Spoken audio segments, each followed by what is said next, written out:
ଆଜି ପୁଣି ଖୋଲିବ ରତ୍ନ ଭଣ୍ଡାର। ସ୍ଥାନାନ୍ତରିତ ହେବ ଶ୍ରୀମନ୍ଦିର ରତ୍ନ ଭଣ୍ଡାରର ଖାଲି ସିନ୍ଦୁକ ଓ ଆଲମିରା। ଏଥିପାଇଁ ଆଜି ପୁଣି ଥରେ ଜଳମୁଦ ହୋଇଥିବା ଶ୍ରୀମନ୍ଦିର ଭିତର ଓ ବାହାର ରତ୍ନ ଭଣ୍ଡାର ଖୋଲାଯିବ। ଅପରାହ୍ନ 2ଟାରେ ରତ୍ନ ଭଣ୍ଡାର ଖୋଲାଯିବ।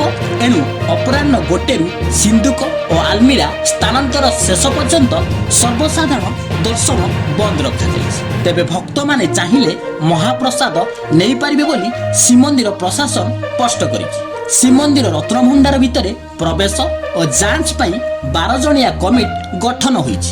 ଶ୍ରୀମନ୍ଦିର ମୁଖ୍ୟ ପ୍ରଶାସକ ଡକ୍ଟର ଅରବିନ୍ଦ ପାଢ଼ୀ, ଜିଲ୍ଲାପାଳ ସିଦ୍ଧାର୍ଥ ଶଙ୍କର ସ୍ୱାଇଁ, ରତ୍ନଭଣ୍ଡାରର ଯାଞ୍ଚ କମିଟିର ଅଧ୍ୟକ୍ଷ ଜଷ୍ଟିସ୍ ବିଶ୍ୱନାଥ ରଥ, ସଦସ୍ୟ ଚାର୍ଟାର୍ଡ ଆକାଉଣ୍ଟାଣ୍ଟ ରାଜୀବ ସାହୁ, ପରିଚାଳନା କମିଟି ସଦସ୍ୟ ଦୁର୍ଗା ପ୍ରସାଦ ଦାସ ମହାପାତ୍ର, ଜଗନ୍ନାଥ ଦାସ ମହାପାତ୍ର ପ୍ରମୁଖ କମିଟିରେ ରହିଛନ୍ତି। ସୁରକ୍ଷା ଦୃଷ୍ଟିରୁ ରତ୍ନଭଣ୍ଡାରର ପ୍ରବେଶ ପୂର୍ବରୁ ଓ ବାହାରିବା ପରେ 12 ଜଣଙ୍କୁ ଯାଞ୍ଚ କରିବା ଲାଗି ପୁରୀ ଏସ୍ପିଙ୍କୁ କୁହାଯାଇଛି।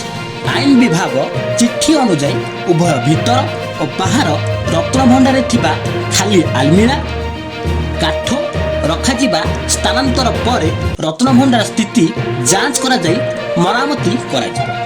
ସ୍ଥାନାନ୍ତର ସମୟରେ ମହାପ୍ରଭୁଙ୍କ ନୀତିକାନ୍ତି ଓ ସେବା ପୂଜା ଯଥାରୀତି ଚାଲିବ।